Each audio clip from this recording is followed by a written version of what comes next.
Olá, ouvintes da Rádio Luz Radiônica. Eu sou a Sandra Coimbra e este é o Café com Literatura. Sejam muito bem-vindos! Os nossos encontros serão semanais, sempre às quintas-feiras, às 17 horas na Rádio Web. E logo após, o programa ficará disponível no canal da Rádio Luz Radiônica no YouTube. Aproveitem e se inscrevam no canal para não perderem a nossa programação.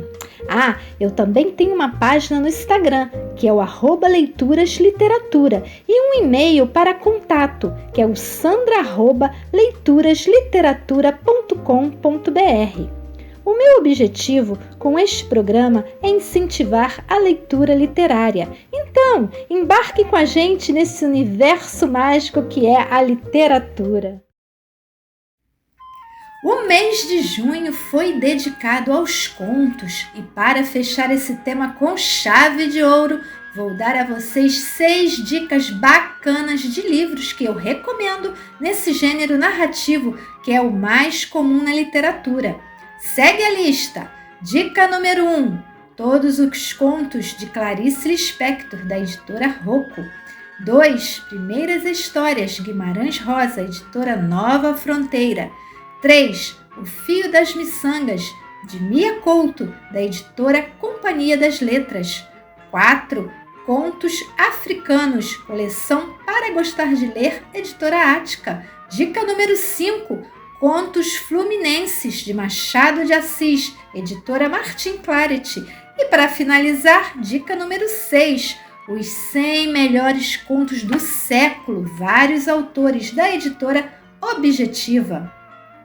E antes de apresentar o autor do conto de hoje, um pequeno panorama da época em que viveu esse escritor.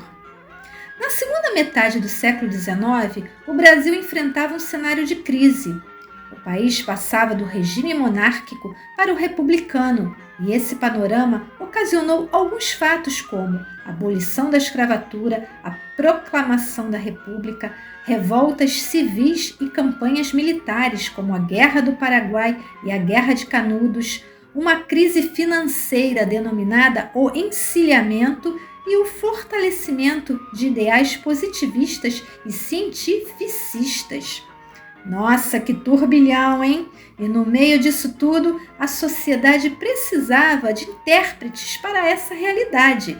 E eis que surge o escritor selecionado de hoje, Machado de Assis, que desenvolve um novo olhar para essa sociedade, revelando a ela o seu retrato mais fiel. E quem foi esse autor?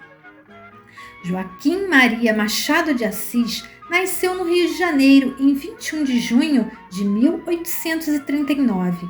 Ele foi romancista, contista, cronista, poeta, jornalista e teatrólogo.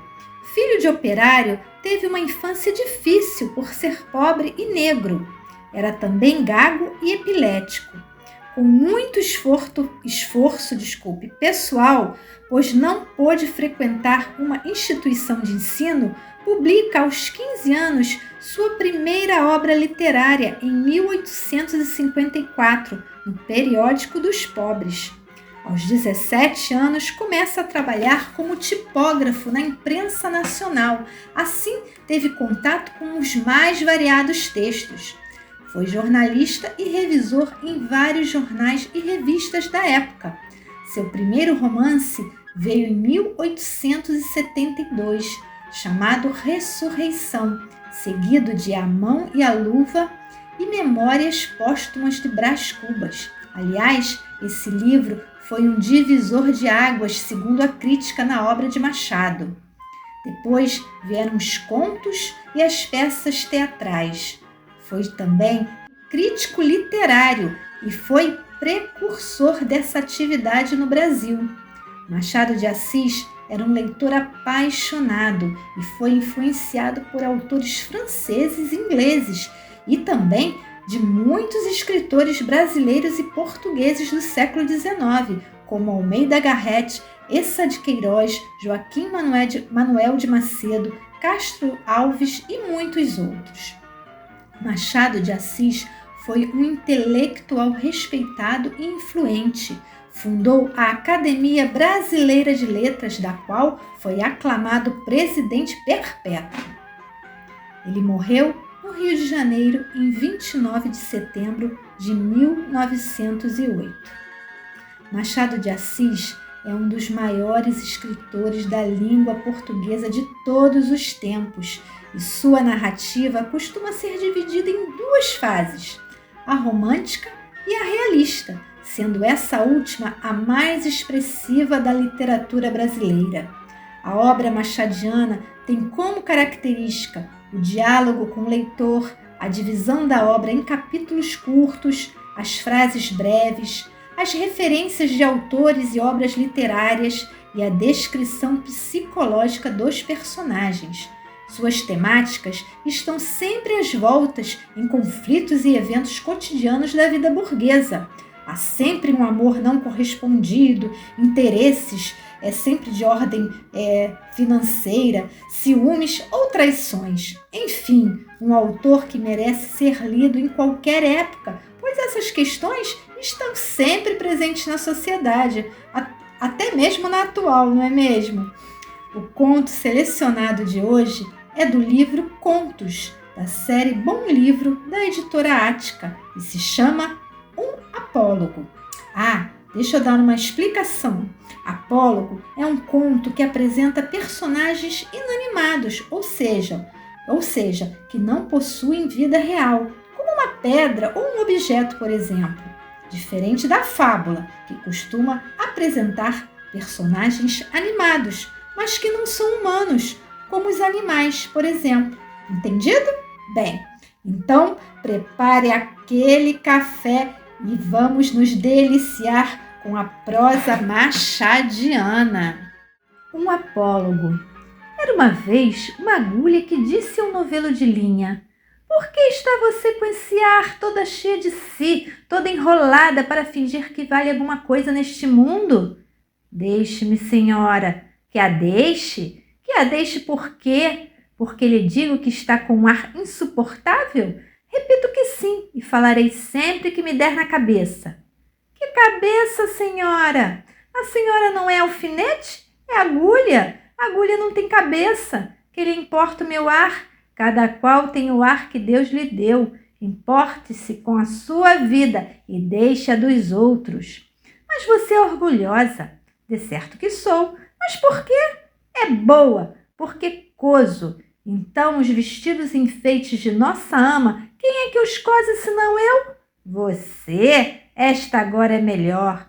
Você é que os cose? Você ignora que quem os cose sou eu, e muito eu." "Você fura o pano, nada mais. Eu é que coso, prendo um pedaço ao outro, dou feição aos babados." "Sim, mas que vale isso? Eu é que furo o pano, vou adiante puxando por você que vem atrás, obedecendo ao que eu faço e mando." "Também os batedores vão adiante do imperador." "Você é imperador?" "Não digo isso, mas a verdade é que você faz um papel subalterno, indo adiante. Vai só mostrando o caminho, vai fazendo trabalho obscuro e ínfimo. Eu é que prendo, ligo, ajunto." Estavam nisto, quando a costureira chegou à casa da baronesa. Não sei se disse que isto se passava em casa de uma baronesa, que tinha a modista ao pé de si, para não andar atrás dela.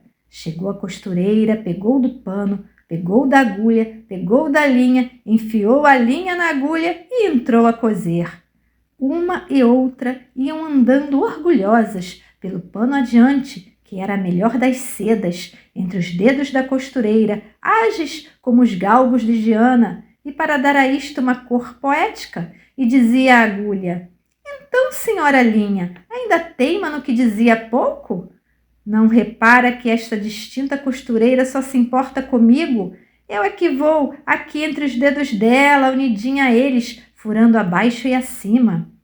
A linha não respondia nada, e andando, buraco aberto pela agulha, era logo enchido por ela, silenciosa e ativa, como quem sabe quem sabe o que faz, e não está para ouvir palavras loucas.